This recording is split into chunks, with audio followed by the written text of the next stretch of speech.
Hi, I'm Rita.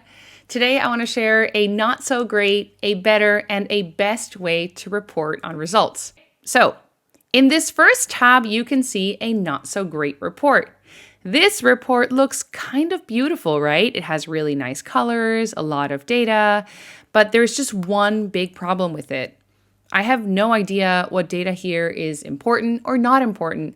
I also don't really understand, as your theoretical manager in this situation, the story that you're trying to tell me with these numbers. Are we doing well? Are we doing poorly? I just have no idea. Okay, so let's look at a better report. This is very simple. So I took the vast universe of numbers that we shared earlier in the not so great example and then narrowed it down to the KPIs or key performance indicators. Now, in your job as a marketer, you and your manager should be aligned on some key performance indicators or metrics that you are using to define success in your role. In this case, let's pretend that you are a social media marketer. So your KPIs could be followers, engagement rate, sales, website visits, conversion rate. Now, you might think this is way too simplistic, and yes, it looks a little bit too simple. It's true, because it's missing one critical component. This is still not a best report. When you send this report to your manager, unless they're intimately familiar with your channel, which is very unlikely, they will not really know whether 3,458 followers is a good number or a bad number unless you benchmark this against something else. So in the best tab, we have a much better report, and let me walk you through the key components here. First, of course, we have a date. So you want to make sure that your manager understands the time horizon that we're looking at. And then you have the numbers benchmarked against the most important number that your manager and you should care about, which is your goal. So in this case, you can see that we have 3,458 actual followers accrued this month, but our goal was actually 3,500. So we are missing our goal by about less than 2%. So not too bad, but we're still not hitting it. It's not the most amazing news. It's also not the end of the world. Most things in marketing are not the end of the world, regardless. You can see here that website visits are being missed as well, actually by quite a lot. And we are also missing sales by quite a lot. In this chart, I also benchmarked my performance against last year's numbers. We call these numbers year over year. You'll see usually that acronym YOY in the reporting. And we are just comparing how our numbers are coming in this year versus our performance for our channel, our campaign, our initiative from last year.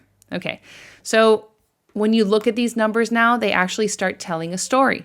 But you want to make sure that your manager really understands the story that is coming through these numbers. You're not leaving things for interpretation. You're not sending a report that's going to lead to more questions than answers.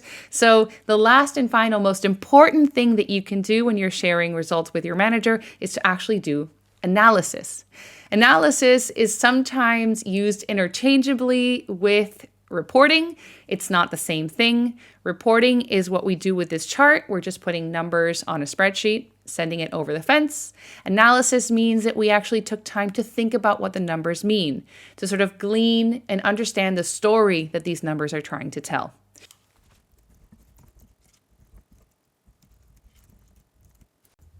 Okay, so our followers are growing at a higher rate than they were growing last year. We added 205% more followers this year than last. Now let's look at website visits and sales. So these numbers are not looking great. We are missing our goals significantly for both of them. We only achieved 37% of the goal to website visits and 25% of our goal to sales. This is where the analysis really turns into a really fun game of detective. You have to put on your learning hats and really dig into what's going on in your channel to understand what is moving these numbers. To me, that's the most fun part of this entire process. I hope you enjoy it too.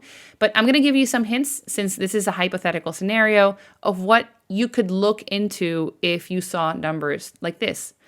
So you have an account here, or various social media accounts that have a high number of follower growth, like we're doing better from follower standpoint. We are doing worse when it comes to website visits and sales. So I have a question there about the type of content that we are sharing. It is possible that we are sharing content that is helping us gain followers, but is not driving people to our website or driving people to purchase. So I would think about the content mix and whether some of the content that we are publishing is not driving people to our website or not driving conversions.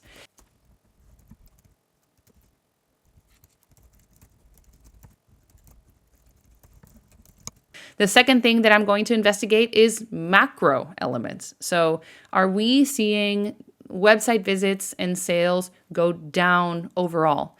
Is this a problem that is specific to the channel that I'm managing? It's isolated to the social channel that is mine, that is my job to manage? Or is this a broader company problem and the social channels are just suffering from the same malady that the other channels are suffering from?